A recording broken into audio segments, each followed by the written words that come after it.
Hello everyone, today we are going to learn basic Photoshop tutorials how to edit green screen.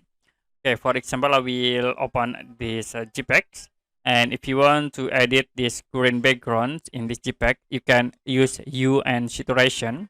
Click at this icon and then go to hue or saturation. To be show the properties tab, and then in it I will select color by using these tools. You can click and then click on green color, so it will be changed into green. Now you can change this green backgrounds into another color by selecting at this option. So I will set like into blue.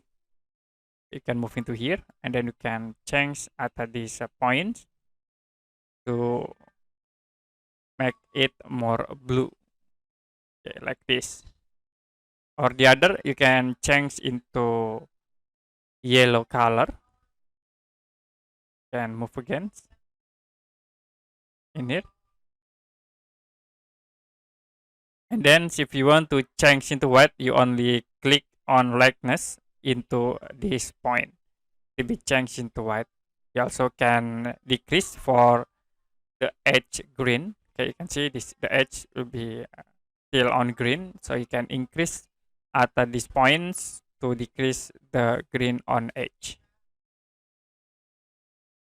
Okay, that's it for basic Photoshop tutorials, how to edit green screen. And if you have any question about this tutorial, you can comment below this video.